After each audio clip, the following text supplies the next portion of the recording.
Officially, welcome everyone. I am glad to see my inability to differentiate the time zones hasn't stopped you all from rocking up. Thank you so much, and so sorry about that again.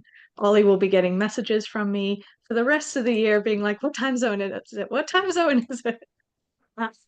So he can look forward to that. And speaking of time zones, I have to thank our special guest, Dan, for joining us so early in the morning. I believe 6:30 a.m. We really appreciate you starting your day with some whiskey.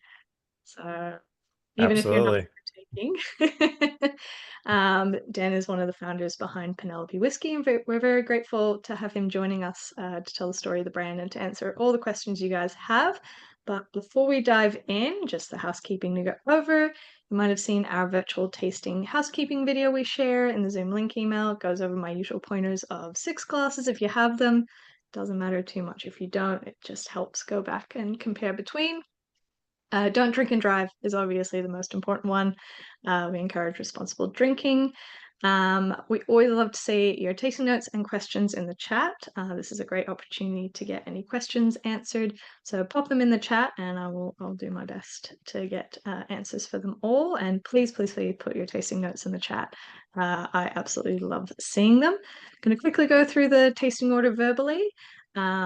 We've got the Penelope four grain, the Rosé cast finish, the Valencia Architect barrel strength, and then the Whiskey Hunt Australia barrel strength toasted barrel. Try saying that 10 times fast. Quite a mouthful, but I'm very excited to get into all of these, particularly the Valencia. Really chomping at the bit to taste that one.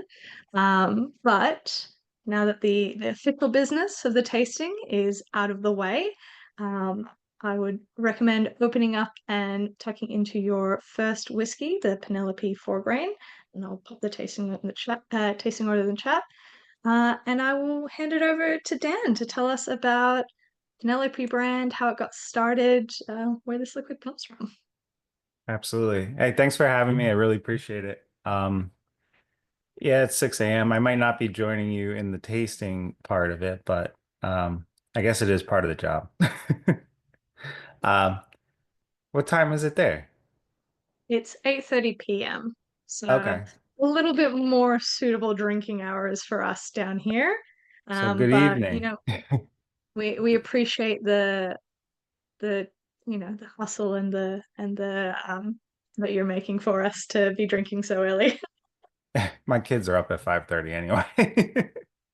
Fair enough. Um, yeah, Penelope Bourbon, if I don't know how many people have heard of it or know the story or any parts of the story, but we're not we're not a multi-generational company here. We're a fairly new bourbon company. Um, my partner and I, we started the company about 7 years ago in 2018. So there's no story of you know, farms and distilleries and things like that. It's just about sort of a friendship and family that started the company. My partner, who also ended up being my next door neighbor growing up, his name's Mike Paladini. Him and his wife found out that they were having a child. She was pregnant, and they always knew they were going to name their daughter Penelope. So he had the great idea of saying, how about I start a company called Penelope Bourbon? She wasn't really excited about that at the time. She was more excited about the kid. But so he calls me up, and we had always talked about kind of like doing a business of some sort.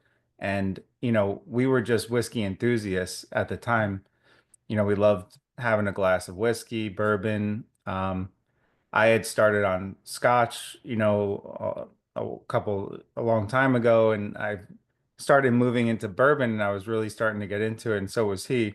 I remember, I would have if I had people over, he would always come with a bottle of bourbon, and that's sort of how I started my collection was through him.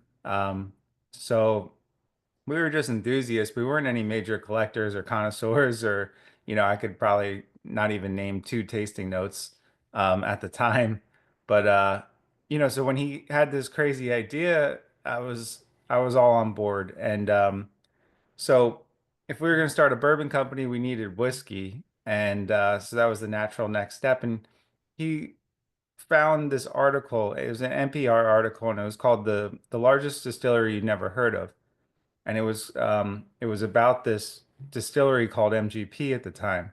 And I don't know if anybody's heard of it, but they have a long history of whiskey too. I mean, they basically wrote the literal book on whiskey, the Distiller's Handbook, which a lot of craft distilleries still use to this day or reference. But the distillery was the old Seagram's distillery in Indiana, Lawrenceburg, Indiana. And it was new to us, but it was sort of surprising because we a lot of these brands that we knew and loved, we found out the whiskey was coming from this distillery. So we call up, number was like 1-800 Bourbon, and said we were interested in coming by and buying some barrels. So at the time, my partner Mike, he might have teed it up like we were going to buy thousands of barrels. So they were kind of excited to have us out there. So they were like, yeah, get out here as soon as you can. So we go out there and we sit down, and they put out every single mash bill that they make in bourbon because we knew we wanted to make a bourbon. So at the time, we thought we were going to sit there and we were going to find a mash bill. And for you, if anybody doesn't know what a mash bill is, it's the recipe, the grain recipe that goes into the still and pops out, your whiskey. So we start tasting through, and nothing really resonated with us. And we both had very different sort of palates at the time. He liked a lot of the ryes, like the rye bourbons, more of the spicy notes. And I was more of a, kind of had a little bit of a sweet tooth. And I was going towards more of the heavy corns and some of the weeded bourbons that they have. So long story short, after an hour, and we weren't spitting, so we had a little buzz going, but we start blending together some of these mash bills, and that's how we came up with that first pour that you're tasting today, that 4 grain. Um, at the time we were tasting the whiskey, the distillery was cutting the whiskey down to 80 proof. Sometimes you do that to sort of, if you're tasting through a lot of spirit, you'll cut them down so they're not at cask strength. They're not, so that you're not sitting there drinking a lot of 100 and something proof. But we really liked it at 80 proof when we blended it together. So it was a 99 corn bourbon, so 99% corn, 1% malted barley. It was a 21 rye bourbon, which was 21 rye grain, 75 corn, um, and then the rest malted barley. And then it was a 45% wheat bourbon. So it had a little bit of wheat, but when you put them all together, you have 4 grains. You have malted barley, rye, wheat, and corn. Corn obviously being the most. Um, that's what makes it a bourbon. But we loved it. He loved it. I loved it, which really kind of struck a chord with us because we both kind of like two different things. It was new. It was different to us. We hadn't tasted anything like it, so we felt like it was our own. Um, and just the profile across the palate really stood out. And I don't know if you can sort of picture it with me, but you can taste each of those grains. You get that sweetness from the corn, you get that little mid palate spice from the rye, you get a little bit of this creaminess from the wheat, and then it kind of leaves you with this sort of earthiness from the malted barley. And that's really what stuck out for us. Also, at the time it was 80 proof, so it was, we just felt like it had a lot of flavor for an 80 proof, but at the same time, it was very palatable, drinkable. And for us, where we were at that time in our whiskey journey, like that was perfect for us. It was, I know, like looking back, like I drink a lot of higher proof stuff now, but at the time, it's like it's 80 proof. It's still gonna get you drunk. Like it's not like a low proof. Um, but so from there, we didn't know anything. We had no business being in the bourbon industry. We were two guys from New Jersey. If you know the US, sometimes New Jersey referred to the armpit of America. Um, but so but we just jumped into it. We had our first bottling 6 months later. We had a product in a bottle, and literally, Mike and I just sold it out of the back of our car in New Jersey because we couldn't get distribution. We couldn't get a wholesaler to take on the brand and help us sell it. So we got our licenses and all that stuff. We did it legally, but it was out of the back of our car, and people started drinking it. And from there, you know, from there we kind of started writing our own story, that we're sort of creating, and hopefully that we're telling this story decades from now, like some of the other heritage brands. But yeah, so that's our 80 proof. I always say this is a really great versatile bourbon. Um, whether it's great for house parties. I always say it's like our house party bourbon because it's you can bring it to a party, and if people drink a lot of bourbon, like they can get around it. They like it, they can respect it. But also people getting into the category, people that don't drink a lot of bourbon, they can drink it too. They usually like it. People that drink scotch because of like that sort of grainy earthiness that it has, we get a lot of scotch drinkers that also kind of resonate with this product because of that. Because a lot of scotch drinkers will say bourbon's too ethanol-y, all that stuff. Yeah, sessionable. Somebody just said sessionable. Perfect example. Um, I remember somebody had reached out on the internet on Instagram and told me it was their lawn mowing whiskey. That it was so palatable and easy to drink that they drank it when they mowed their lawn. So take it with a take it however you want. It's also, you don't have to feel bad mixing this in a cocktail. It goes really well in cocktails. Yeah, I think it's so approachable, and as a predominantly Scotch drinker myself, it is that like really easy kind of blend. Yeah, like Patrick said, sessionable. I would call this my stick a straw in it whiskey, or my straw whiskey. Like all I need is a straw and I'm good. Like I'm that'll gonna use that'll be that. the end of the bottle. But Nice. yeah, and like the idea even of selling whiskey out the back of your car in Australia is unthinkable. The police would come for you. So, Yeah, not you New know, Jersey. I know. I was like, I knew things were different in Jersey, but I didn't know how how loose it was. But Yeah, obviously, from the state that gave us the Jersey Shore and all that amazing right. party You content. would suspect, yeah. Exactly. Yeah, Right. super cool. I find it quite grassy as well, like a really fresh kind of grassy on the palate. And Jay is getting some corn as well. Um, Super cool and interesting. Um, I think that kind of leads into my next question with the next whiskey, which is the rosé cask finish. Obviously, for some reason, our printer doesn't put the little thingy majiggy over the E, and it's Right. rosé, not rose. But yeah, kind of paving that different path uh of bourbon whiskey in unusual cask types. Like, tell us what kind of influenced the wine, uh, the touch of wine you guys have in a lot of your expressions. Yeah. So our first product was that 4 grain, and we learned a lot with that. We also learned about blending, and we had, a lot of blending issues in the beginning. We just kind of jumped into it, and we were actually learning how to blend. And it took a couple batches of that 4 grain. And at 4 grain at 80 proof, you kind of had a little leeway in learning because, the higher the proof, the harder the blend is. But so once we started kind of nailing that down, we started experimenting with some higher proof stuff. And after the 4 grain 80 proof, we came out with our barrel strength. And then, from there was a sort of a movement in bourbon. I mean, there's always been people finishing, but there was like a real movement starting where a lot of companies were sort of putting out finished products. We started experimenting with different finishes because we wanted to come out with a finished bourbon.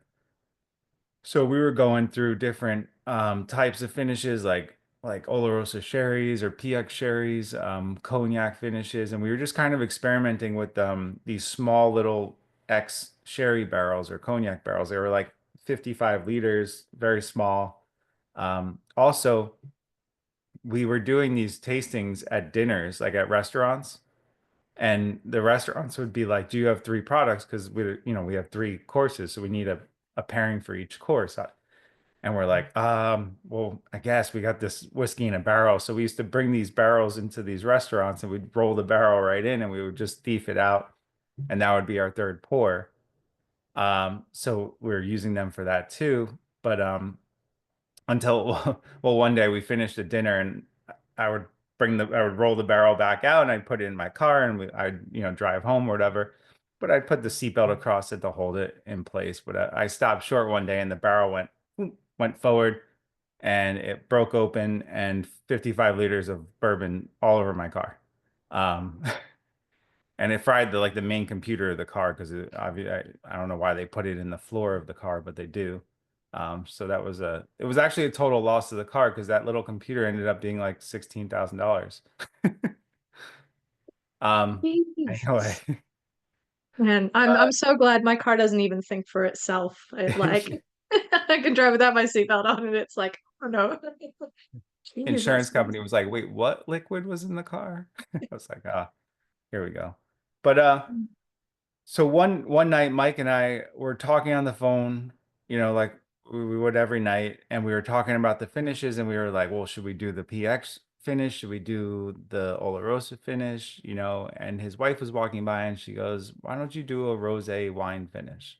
And we were like, "That's not a bad idea," because nobody's ever done it. We were Googling, and we're like, "I don't think anybody does this." We're a new company, so we were like, "Oh, that could help us stand out."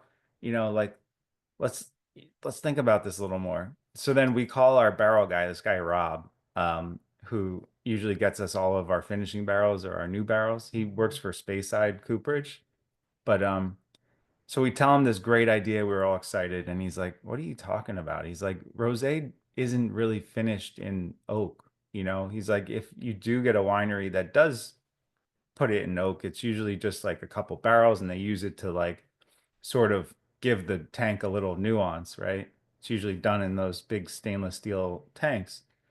So he's like, kind of killed our dream a little bit. Well, he said, "Come on, just, well, if you find anybody that has them, just let us know."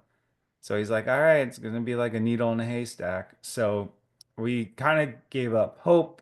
And a couple months later, he calls and he goes, "Guess what? I found 12 rosé barrels from a winery in France. They're willing to sell them to us." I said, "Great." So they send them over and we did our first cast finish. So we did a 4 grain blend. So we did a blend of those three bourbons and we put it into these rosé wine barrels. And it was really nerve-wracking because we never did a finish before. And at the time, like we were so tight on cash flow. Like it was so you were kind of taking a big risk, buying barrels, putting it into a new barrel and letting it sit and finish for a couple months because it just ties up sort of a lot of money in a barrel and you don't even know if it's going to be good. So we were actually pleasantly surprised. So if you're tasting it now, you'll notice it's a super light sort of touch of like a strawberry note on it. Um, some or a lot of wine finishes in bourbon, you sometimes think, wait, is this wine or is this bourbon? Because it comes in really heavy. And what we loved about it and what kind of set the tone for the way we do finish our whiskeys is it's just like the wine kind of kissed the bourbon and it's super light. So it's like more bourbon up front. And then you get a little bit of the wine note in the mid palate, right? And then you get sort of that sort of, I call it the strawberry note on the back end that just kind of sits there. And so, we were pleasantly surprised. We really loved it, and we put it out there, and we were the first rosé cast finish of bourbon. It's so cool. I think there's only one other distillery I know of here in Ah, Australia actually who did a rosé cast finish, and I think they released 35 bottles. That oh was it. wow. Yeah, it Okay. was absolutely tiny. I regret not getting my hands on one because it was gorgeous. But yeah, this is like super pretty.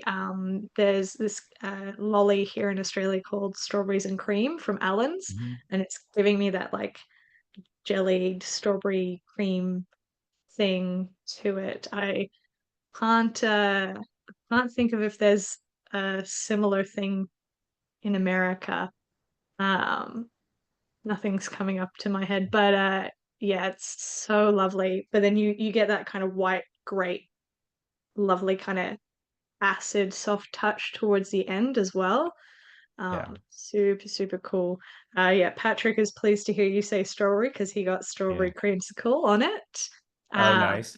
Glenn loves it, has no heat whatsoever. Silky mouthfeel. Flavor really builds, big fan. I'm getting a lot of oak. Yeah, I think it came out like you first launched it a few years ago, maybe 2 years Yeah. ago. Yeah, Hmm. it first came out and I managed to get a taste of it, like the one bottle that came to Australia for a brief moment. And I was like, this is really good. This is really, really good. Yeah. This is fantastic. I was like, it's always, I imagine, tricky when you're working with something like rosé wine casks, which are like Yeah. the wine quality also impacts, and then the amount of time the wine's spent in the cask and everything like that. So, Yeah. yeah.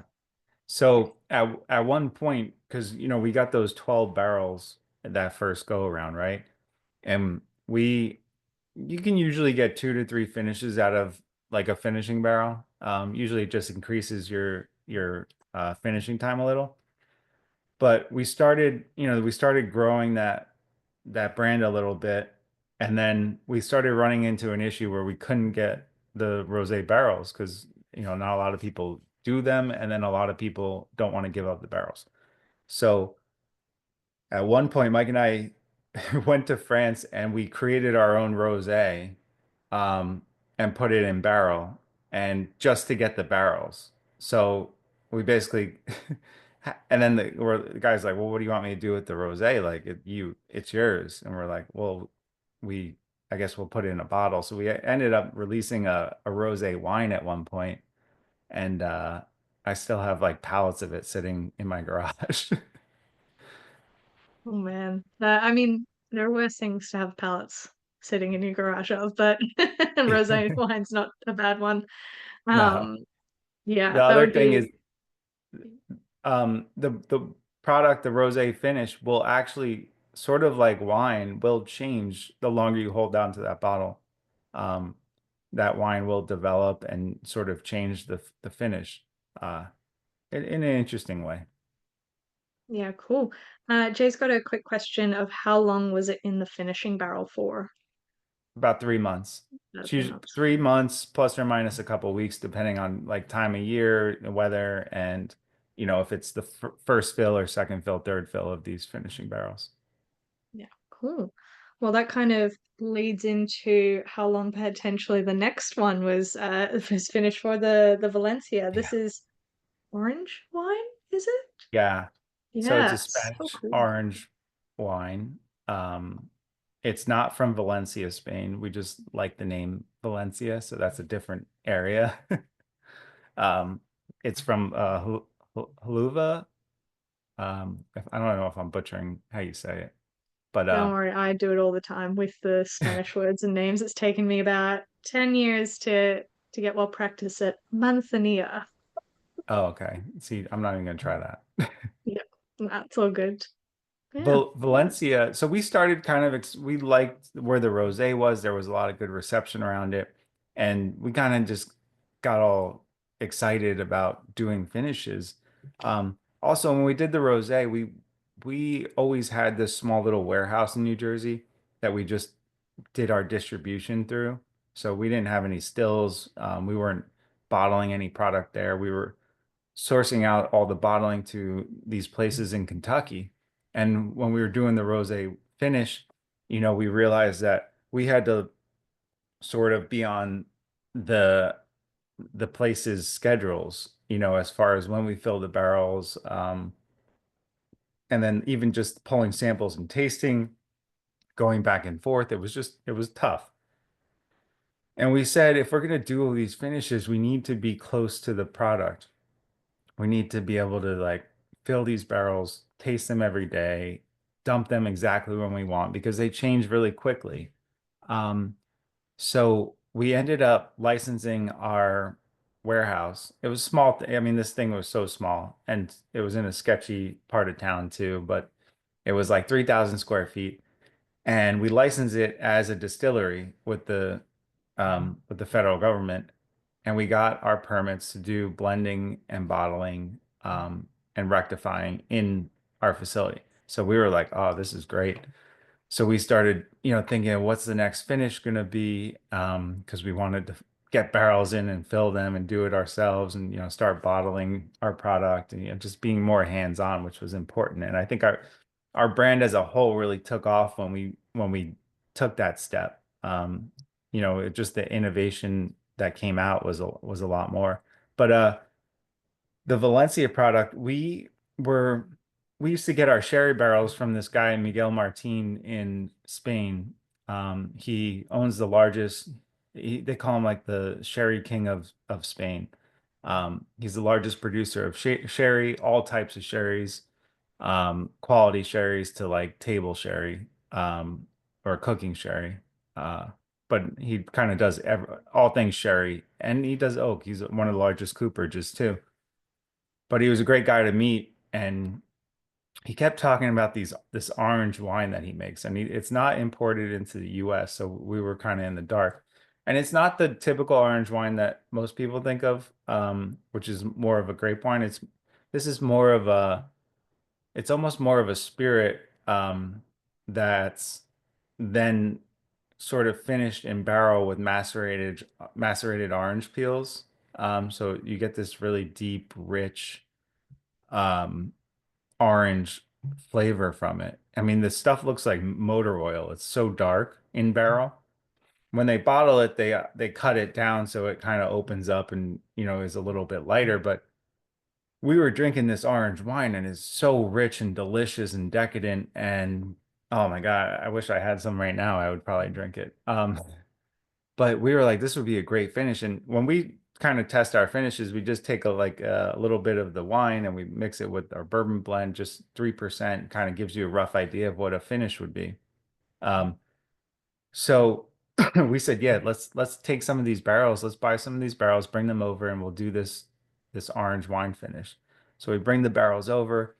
We do a 4 grain blend. It's great. We're excited. I'm like, this wine is so rich that there's no way we're going to leave this bourbon in here for more than like 3 days. It's just going to turn black.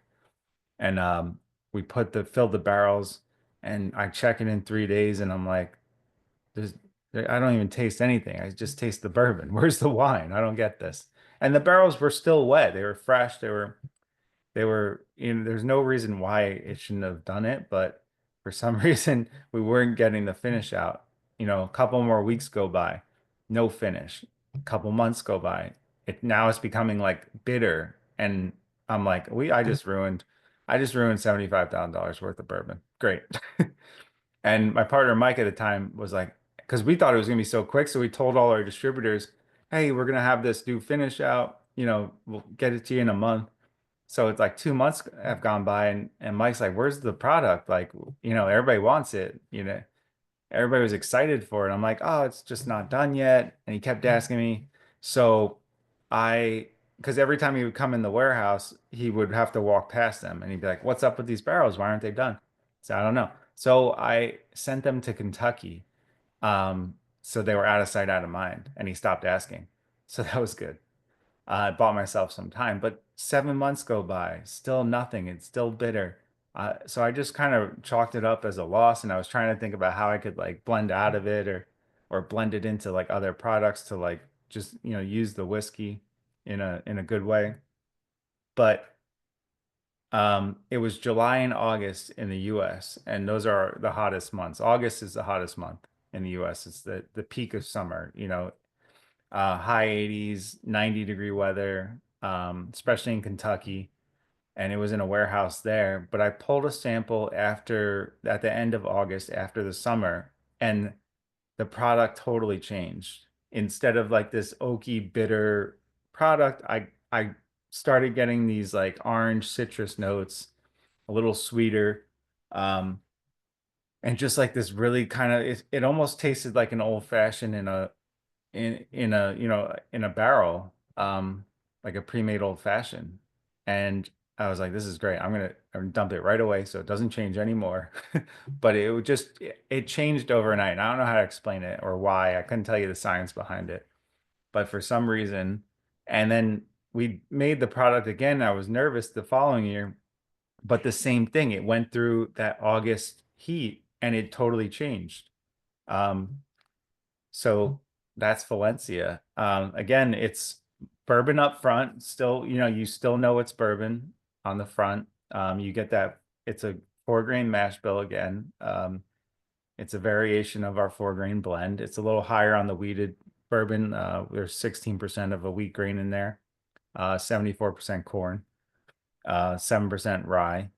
But so you get that bourbon, but then you get that little bit of I don't know what batch you're drinking, but uh I would suspect that you're getting that citrus note and it's almost like a tangerine instead of an orange.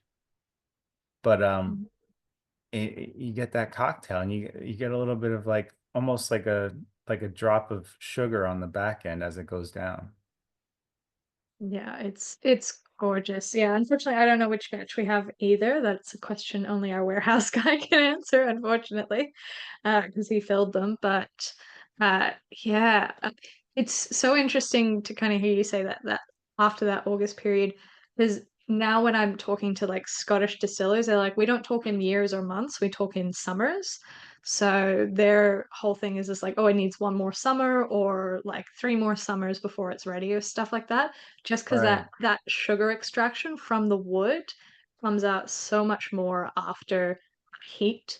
You get like hot day, cool night, and it just seeps into the wood even more, and you're like accessing those sugars. So I wonder if that kind of that's the magic. It needs a summer, you know? Yeah, absolutely. Because Yeah. we even tried to like kind of we'd bring the barrels inside a warehouse in the winter and we would sort of like heat it. Just, like it just be in a conditioned warehouse. But I think it's the combination of that heat and that humidity in those summers. And then to your point, the change in temperature day night that really bring it out. Yeah, so cool. It is my favorite so far. I'll run a poll later in the night to see what everyone's favorite is. But Nice. yeah, I got this orange cream chocolates from a Rose's box. Jay got Cointreau vibes, which was a great call, that like lovely Yeah, Cointreau richness. Patrick got sweet cornbread with lightly drizzled orange blossom honey and orange zest sprinkles. It has been too long since I've had cornbread, but that sounds amazing. It sounds so, so good. Um, yeah, absolutely incredible. And great to see that like it was a repeatable, not a one-off fluke. Oh God, we can never do this again. I'm glad that there was more than one batch that came out of this. I was nervous. Yeah, fair enough. Well, let's move on to whiskey number four of the night, the Architect. And this is, I think, of the kind of collection. This is the one Yeah. I know the least about. Yeah, love the So bottle. yeah, this was a this is kind of like this is a great project bourbon that I love working on. Um where do I start? So we got that warehouse in New Jersey where we were finishing our bourbons. We were doing a lot of like our small batch stuff, like our 4-grain, which we were making decent volume of. Like we would still do that in Kentucky and source out that bottling because if we had to make a couple uh couple thousand bottles, like our little warehouse was not the place to do it.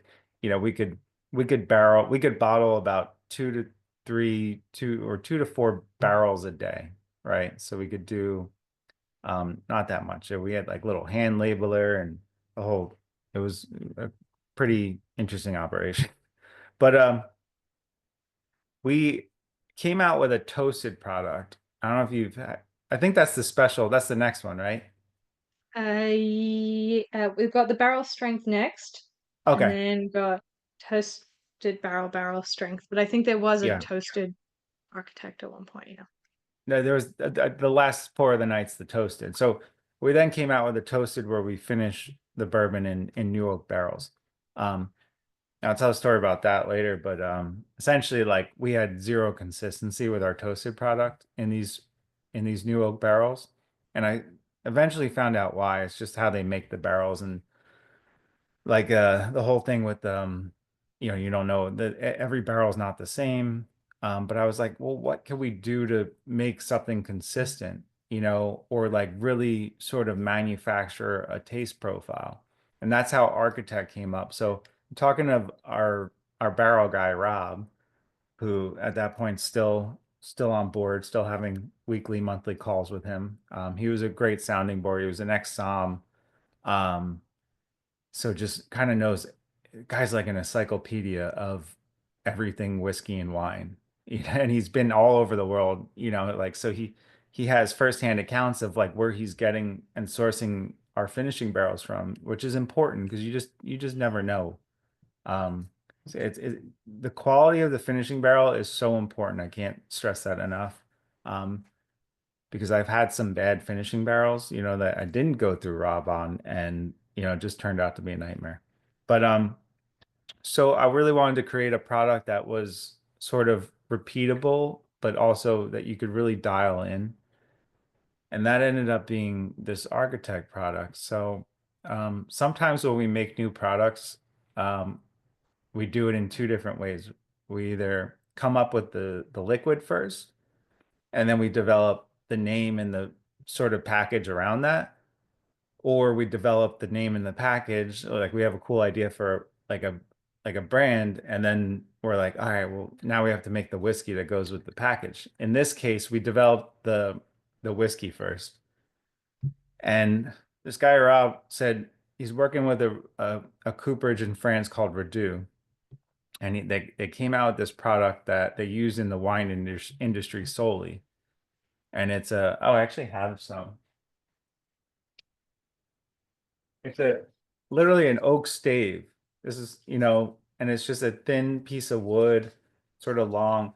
And winemakers will drop this in the bung of the barrel, and it gives their wine some nuance and oak.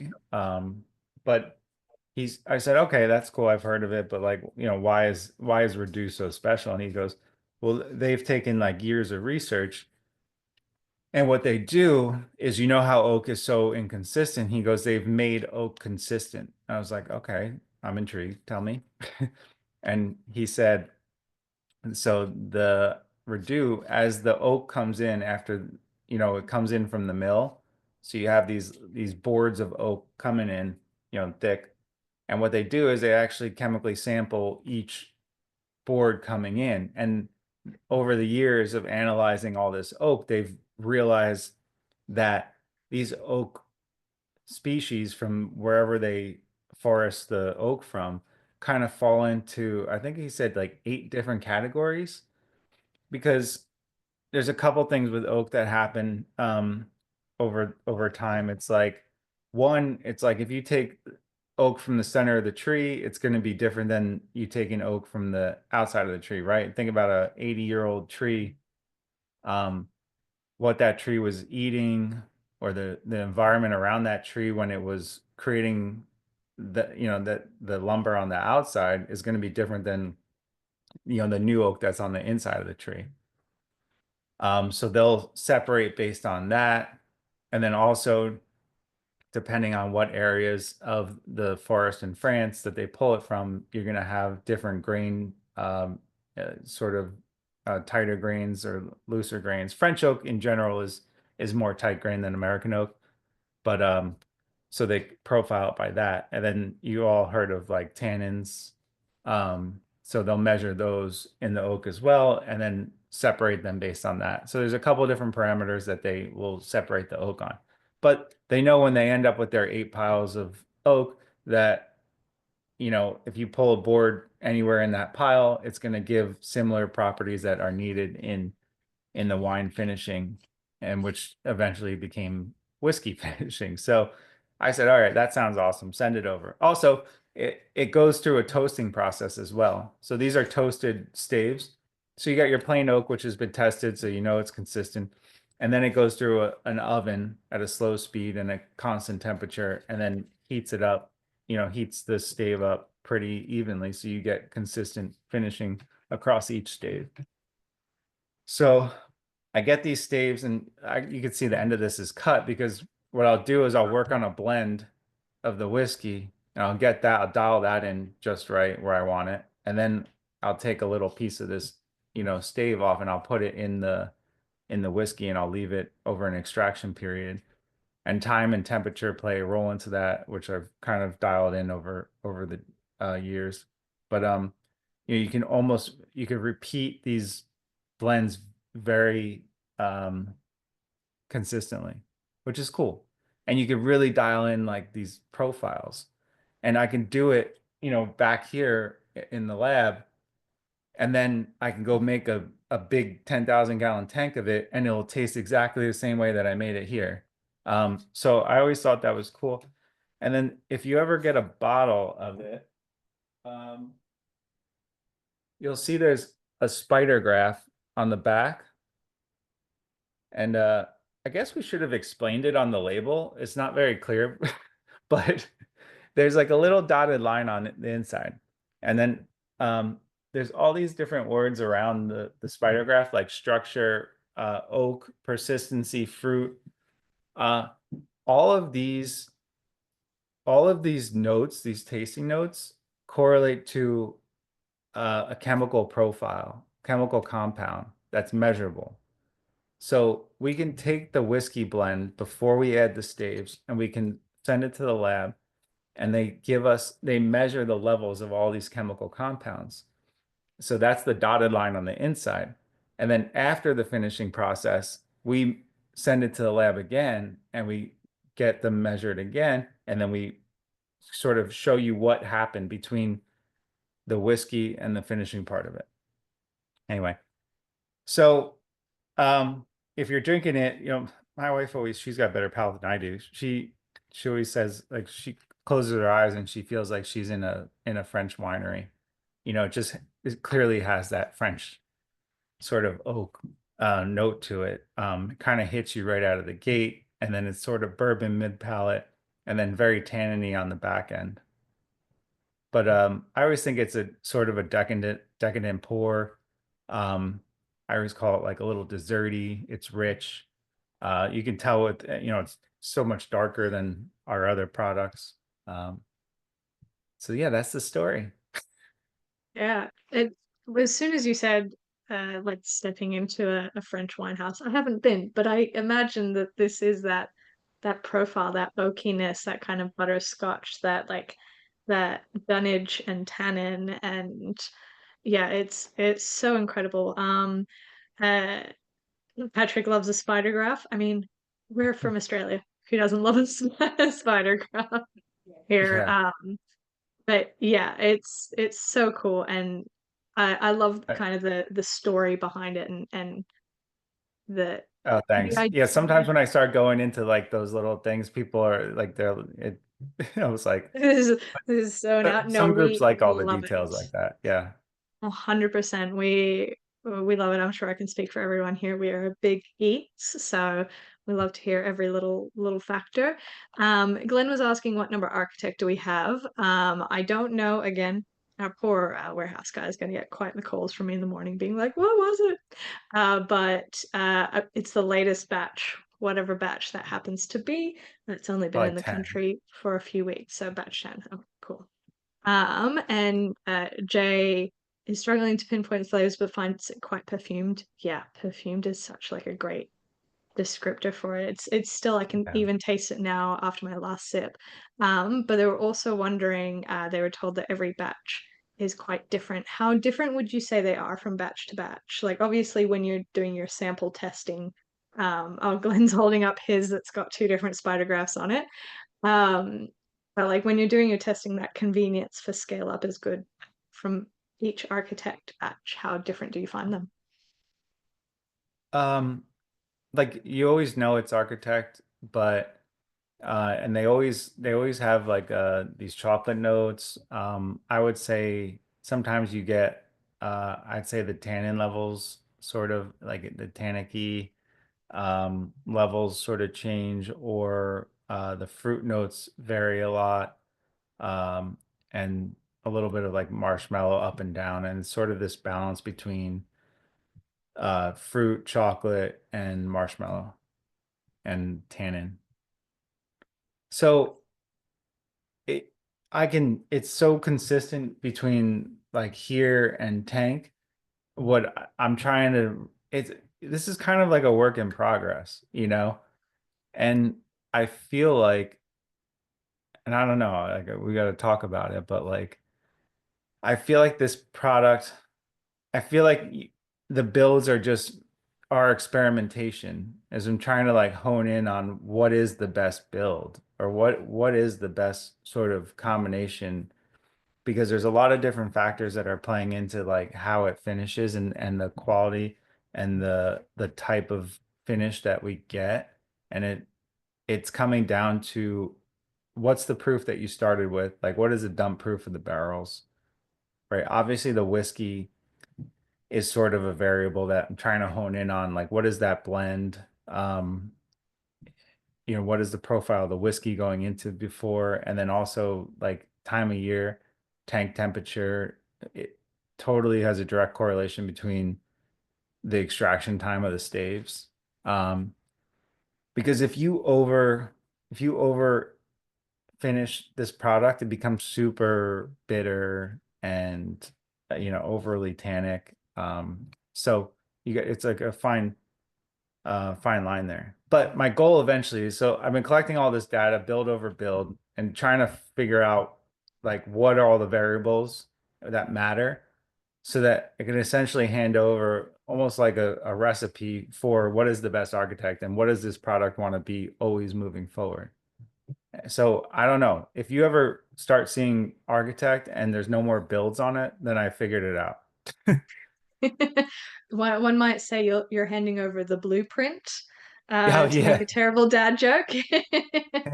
Thank you, Patrick. Yeah. I appreciate that. The claps in the So background. that's how this is one of those cases where the name and all that came after the whiskey. So I was playing with these staves and stuff, and I brought a sample into the office one day and I tasted my partner Mike, and he's like, "Holy crap, we got to get this in a bottle. This is delicious."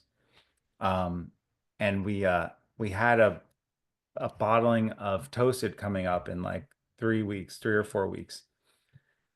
And we were like, we had some good we had some good stock of Toasted, so we didn't have to do that bottling. So we were like, oh, we could run this then. That'd be awesome. So it was Christmas Eve of 2022, I think, and we were on the phone. It was myself, Mike, and then this guy Matt Ward that worked with us. And it was like 1 a.m. and we were talking about all other stuff business related. And then we were like, "Oh, what about this architect? Not what about this? What are we gonna do with this French oak stave thing?" Like, and we're all like, "It's so delicious. We got to get it out there. People are gonna love it." Like, blah blah blah. And so we spent the next hour and a half like coming up with names, like trying to figure out, well, what is it gonna be called and what is it gonna look like?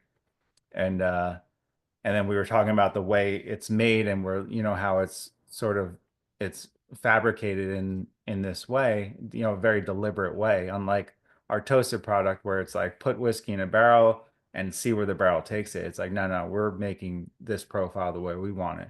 And this guy Matt Ward's dad was an architect. He's like, how about the name architect? My dad was an architect. I think it's fitting for this. So that was the end of that.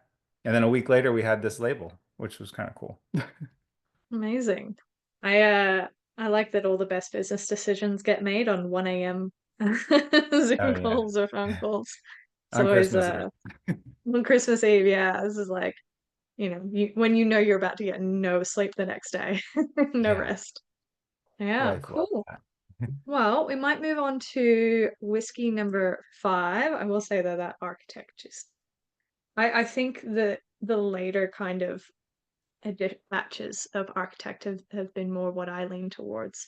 But what I assume quite a few people in the Zoom tonight lean towards. In Australia, we're very fond of cask strength or barrel strength with all the whiskies that we produce here and drink here. So excited to tuck into the barrel strength expression. So is this just the same uh, mash bill blend just at like natural cask strength or like brought down slightly or whatnot, or is there changes made to it? So our 4 grain 80 proof, we sort of blend to a profile.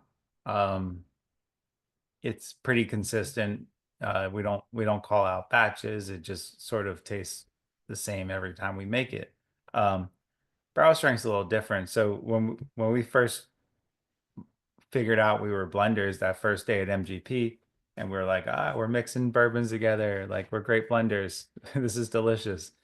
Um, we then I think I mentioned we said we were gonna buy like thousands of barrels that first time, so they were all excited. Well, like we didn't have any money, so we actually had enough to buy 3 barrels, and because we needed, one of this mash bill, one of that mash bill, and one of the other one. So we said, "Hey, here's our order for 3 barrels," and they looked at us like we were crazy. And my partner Mike basically convinced them that like, hey, no, we're just being cautious. Like, we don't know, we don't want to screw things up. Like, trust me, we're gonna buy the thousands of barrels. Don't worry about it. It's coming. And they finally the guy had to like ask his manager and like, all right, we'll sell you the 3 barrels. Actually, no. They negotiated us up to 6 barrels. So we bought our first purchase was 6 barrels, two of each mash bill, and we sent our 6 barrels over to our bottling facility in Kentucky, in Louisville, Kentucky. And we go down there and we mix it together. And we did the same proportions that we did that day when we were at the distillery. And we taste it and we're like, what the hell is this? And, you know, to our negligence, we didn't realize, those were 3 different barrel samples that we had that day at MGP. And like, every barrel's different, especially when you're blending 3 barrels together. I mean, it'd be different if we were blending 500 barrels together, but it was like totally different. And it kind of threw us for a little bit of a loop. And we got kind of slapped in the face and was like, oh, this is a little harder than we thought. Like, you have to know what you're doing on the blending side. Um, so if you ever see batch one of any product, barrel strength or 4 grain, just don't buy it. It sucks. Um, we didn't really start producing decent product until batch 4 of barrel strength. Um, on top of that, our first bottling run, we contracted it out. So they had been running somebody else's product before ours. Before our product, they were running a jalapeno flavored tequila, and they didn't clean the lines properly. So the whole first half of our first batch tasted like jalapeno. Um, yeah, that was the worst. We almost left. We almost gave up, and we were like, well, this isn't for us. But we sold the second half of that batch. So good thing we bought 6 barrels because we would have not had anything. Um, well, oh, we're on barrel strength. Sorry. Mhm. Uh, No, that's all right. so I we like it always is the little hiccups that I think as well when I talk to people, I'm like, you shouldn't be putting out your best product as your first product. Like your right. first is never going to be the best. It's always got to grow. And whenever I hear someone say it's just like, this is our first release and it's the greatest thing ever, I'm like, nope, I'll give you 5 years and then I'll come back. So, We always but say we're a work in progress. yeah, well, I suppose those are like unique rarities now, collectibles, you could say, because they Yeah. messed up. Yeah. They're great for Taco Tuesday. But Yes. barrel strength, we as we like leaned into the blending aspect, we were blending at cast strength. And I noticed like some of these combinations were delicious. And Mike and I were, kind of pulling samples out of the tank and drinking them at home for ourselves. And we're like, man, we love this at cast strength because we only had the 80 proof at the time. And we are like, let's come out with a cast strength. So we were like the two like the two ends of bourbon, right? 80 proof is the lowest that you can bottle a bourbon at, and then cask strength is cask strength. That's basically the highest that you can bottle it at. So we had our 80 proof and our cask strength. And then that was the second release that we ever did. But we really like leaned into the blending aspect at that point because it at cask strength, you don't like you can't make a mistake. It's not like the 80, like you don't have a big tolerance in what you do. Cask strength, you taste, especially when you're blending, and we learned this over time, when you're blending under 100 barrels, even one barrel, if you get like a Tannicky barrel, could throw off the whole batch. So, there was a lot of stress at the time, and every batch that we did, we had to like, I used to stress so hard.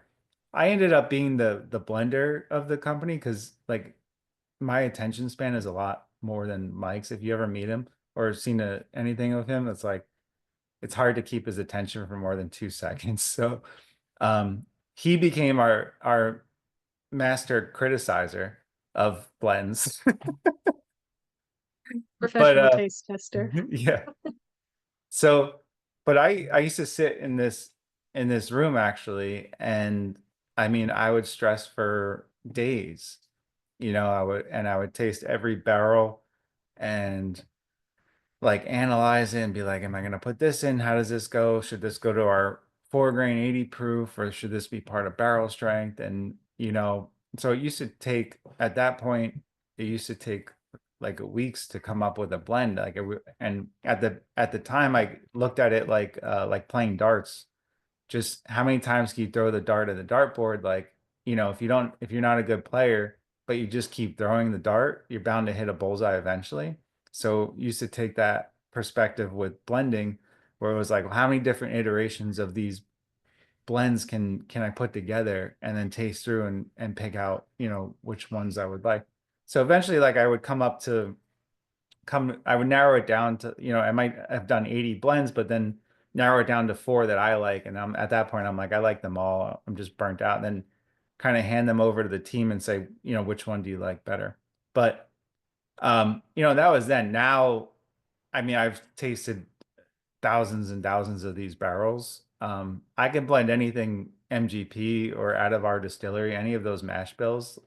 Um, but if I work with new mash bills, it's like going back to square one that day, where you just have to sit with it and sort of regroup, train yourself on those mash bills.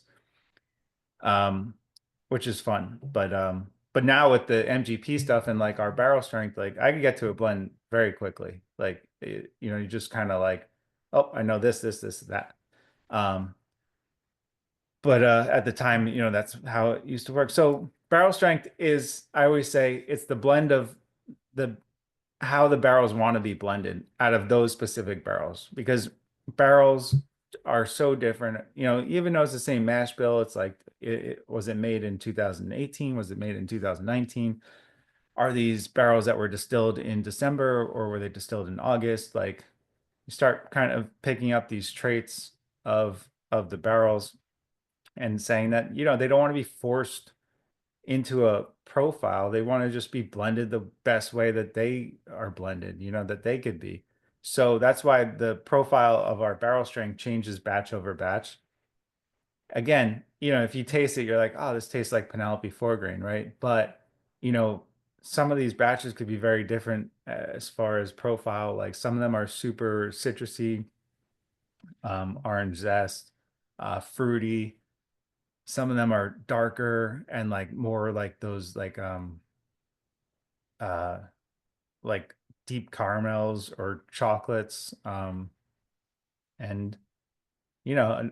not that I kind of okay, I lied. I like the citrus batches a little better. Mike Mike likes the chocolate batches. Again, we're like polar opposites. Um, so that's barrel strength. Depending on what batch you have, I would guess you have probably 18. Um, is it more citrus or dark? It's got a, I don't know, it is kind of a little bit Jaffa-y to me. Not sure what else you guys are getting. Ollie, do you happen to know which batch of barrel strength this is? Whatever was on the latest pallet that just came in about a couple months ago. I would guess 18, which would be more of that fruity orange. Yeah. I believe so from memory. I haven't got the invoice in front of me, but yeah. Great. Yeah. Well, Patrick's getting like saying that this is the cherriest of the bunch so far. I definitely get that like real kind tart isn't the right word, but when you get like a really good maraschino cherry, for me, I always tend to, as like a predominantly Scotch drinker, I always tend to classify American whiskeys into tasting like dill pickles or marshmallows. So they either go that like quite savory vibe or that quite like sweet, fluffy vibe. This is like definitely a marshmallow kind of profile. Glenn's getting cherry ripe and lolly banana. Jay's getting fruit juice and stewed fruits on the nose and nectar on the palate. Um, yeah, Jay also got orange as well. Yeah, it's definitely like it is that Jaffa kind of profile, that like dark orange kind of thing. Super, super good. Um, well, from one barrel strength to another barrel strength, and I think this one as well. Look, I think that Glenn's just downed his, but if you've got any left, if you've got any with a regular barrel strength, I think this would be like a really great comparison as well to see how that cask type difference uh, makes subtle or not so subtle changes between the flavor profile. So yeah, curious to see what everyone thinks of the Whiskey Hunt Australia barrel strength toasted barrel. That I'm just gonna start repeating myself those words before I start a virtual tasting is like one of those uh walking exercises. Yeah, so cool. So I think this was the pick from this year, and then I know Last that year. last year. Okay, cool. And I So know that we were just recently there potentially picking something for next year. yeah, Ollie's nodding. That sounds correct. I'm not allowed to talk about this. Okay. what we can say, if you don't mind me jumping in, is for those who don't know, so Whiskey Hunt Australia is sort of Australia's premier barrel picking program. They just do barrel picks. They're not an online retailer. They've basically used to work with Awesome Spirits. Now they work with us to do all their sort of logistics. And Brock's from the States originally, and he goes around. It's quite popular in the States. Different retailers get their own barrel picks. For example, he brought that concept to Australia just before COVID. So he's done 40, 50 barrel picks now for Australia. He's done a few Penelopes. I'll let Danny explain in a minute what the Toasted Barrel program is all about, but I've got a short video from their pick last year, if you guys don't mind me sharing. It's about 50 seconds long, so hopefully it works with the audio, but it explains, or at least visualizes how part of the barrel picking program is. And once a year, the guys actually just come back from it, but they're planning about once a year to go back to the States as a bit of a premium bourbon tour to actually go visit a bunch of distilleries and pick the future Whiskey Hunt barrel picks. So yeah, stay tuned, or you can always subscribe to Whiskey Hunt Australia. Reach out to us. We'll love to have more people join us on these sort of barrel picking programs. But yeah, here's a short video explaining how it works. Hopefully it works. We're very high tech here. Is that Yeah. sharing? If Yep. someone gives me a thumbs up when I hit play to make sure the audio is working. Yeah.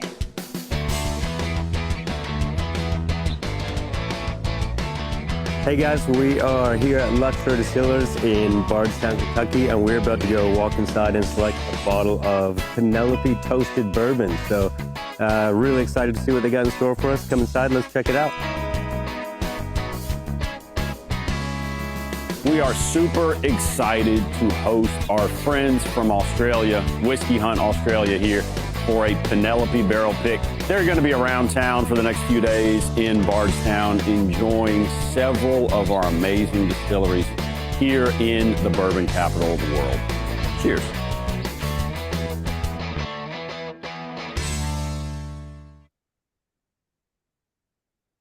Very cool. Very high tech. and also making me very jealous. I would have loved to go on this year's trip, but as an American citizen, I was like, maybe save it for next year or so. So this is from memory, 114 proofs, so 57%. It's a mash bill, 74 corn, 21 rye, 4 malt. It's 5 years old in a level 4 heavy charred cask. And I think that kind of might hand it back to Danny to explain what that actually means. Yeah. This our toasted series sort of started back when we got that warehouse where we were able to bring in barrels, and sort of was spawned out of our just desire for innovation. And again, our space side barrel guy Rob called up, and he goes, "Hey, I got I'm running it was I think it was a Memorial Day sale. It was like buy 3 barrels, get one for free." And he's like, "And I could give you different chars and toasts." And we're like, "Well, we don't have a still, Rob. Like, we don't need new oak barrels." And then we're like, "What if we did like a toasted, you know?"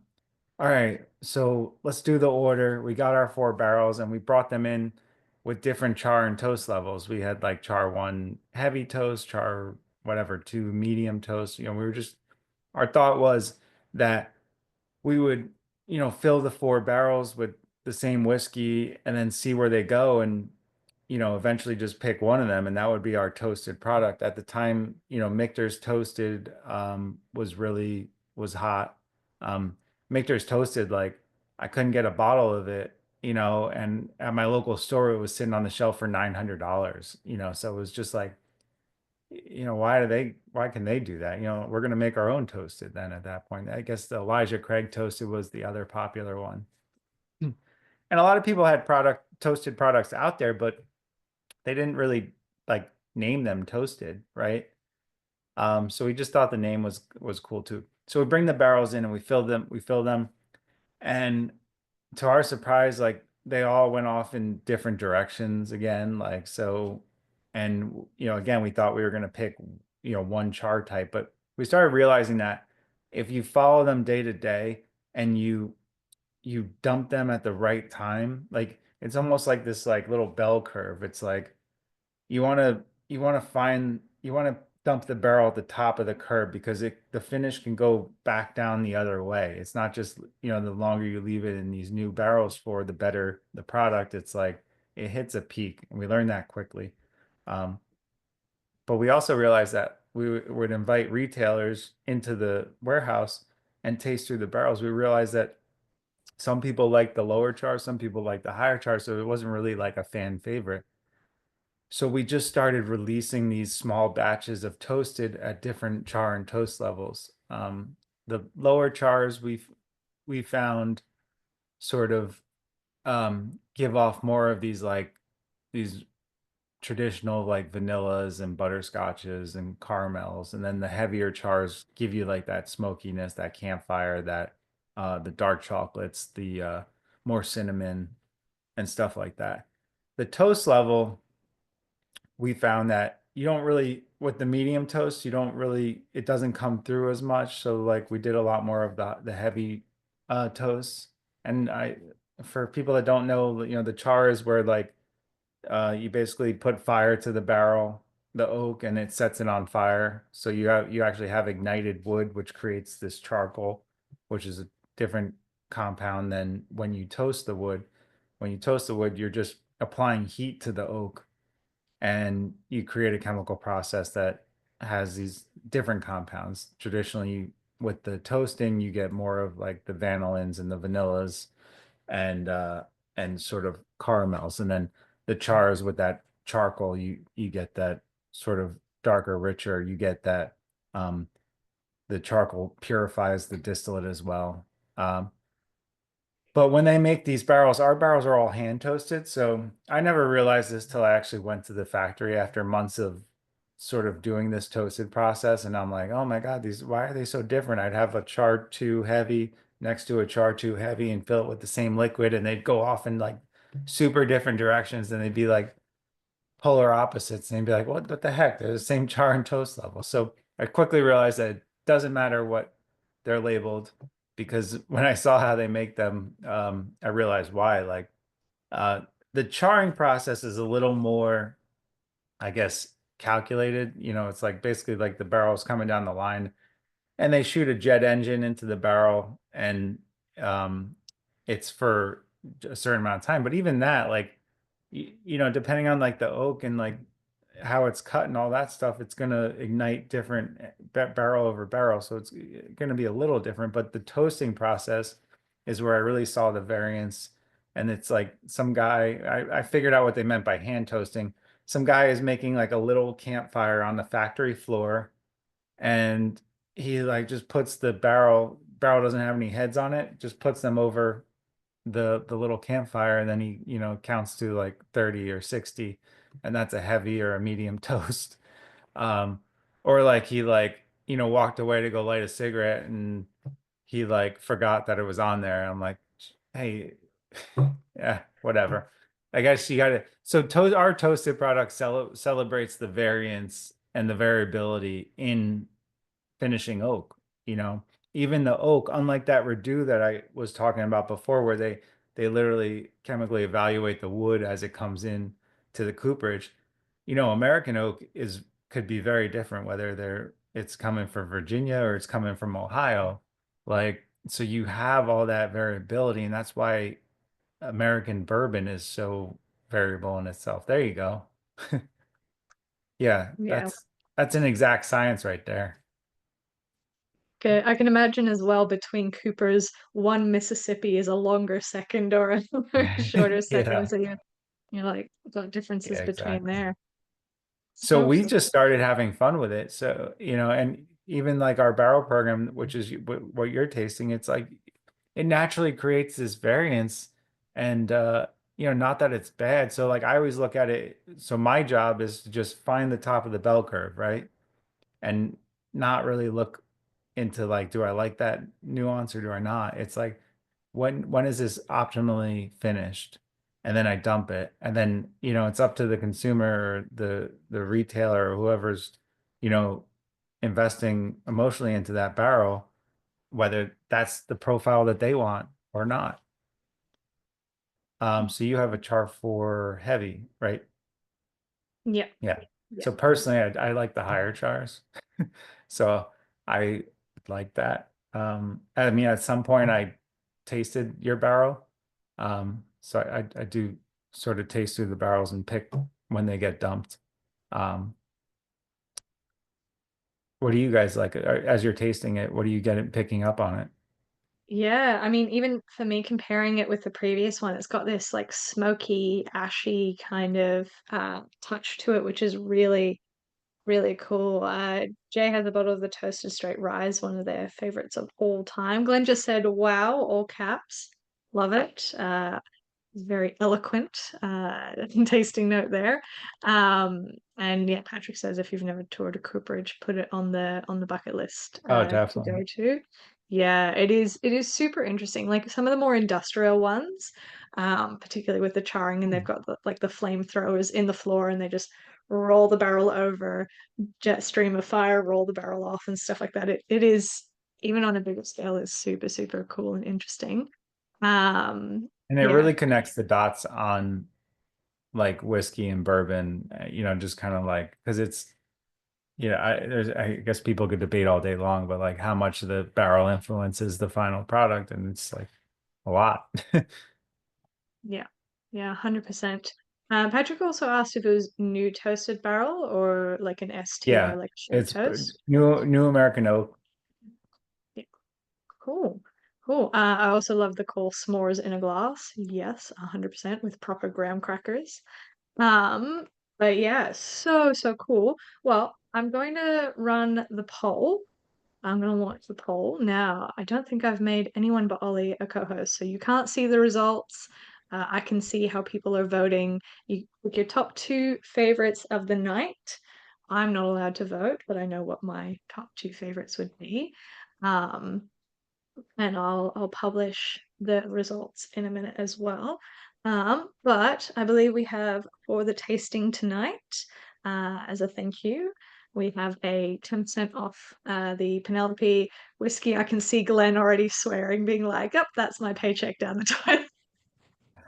But yeah, no. So we got 10% off Penelope for tonight. So the code is 10, or you can click that one, it takes you through to them or whatnot. But yeah, it's so like, particularly with the last two, it's such a great concept to see them back to back. And I think Little Bunny told me that there are not a lot of toasted barrels left at Penelope. Is that something you're going to continue on with, or is that chapter coming to a So close? yeah, we're not doing the private barrels of the toasted anymore. Mhm. We have we're doing a program called Project X, which is like a sort of an experimental finish program where we let people pick the barrels. There's still a lot of people that love the toasted cast strength out there, so we are doing small batches of the cast strength toasted, just so that they could, some people swear by it, and we didn't want to cut them off totally. Fair. All right. So there will be some toasted out there, but like these toasted single picks and whatnot will be less Yeah, frequent. and our always sort of our always toasted product is 100 proof. Yeah. Cool. Amazing. Well, I think a few votes left, and wow. Okay, I can see the results. I won't spoil anything. But if you haven't voted, get your votes in now, or forever hold your peace. And I will end the poll, and then we'll give it a drum roll for the results. And phenomenally, Nice. the Whiskey Hunt Australia barrel came out top, but honestly, like so close, neck to neck with like the middle four whiskeys, which is phenomenal to see. Like, yeah, it's so, I can understand it's kind of like really hard to pick a favorite out of all of those. But for me, the Valencia and the Architect are just, they've made my night. I'm a sweet tooth as well, so it probably makes sense. But yeah, that officially, we're all out of whiskeys to taste. It's officially the end of the tasting. Like Ollie said, some bottles of Penelope have sold out. If there's anything you're chasing, send him an email and we will do our best to try and hunt them down for you. But apart from that, thank you so much, everyone, for joining us. Thank you, Danny, for your early morning. If it's not too much of an ask, hang on later for a debrief with Ollie and I. But Sure. otherwise, thank you so much, everyone, for joining us. Have a wonderful rest of your evening, and we'll see you at the next one. Take Thanks, care. everybody.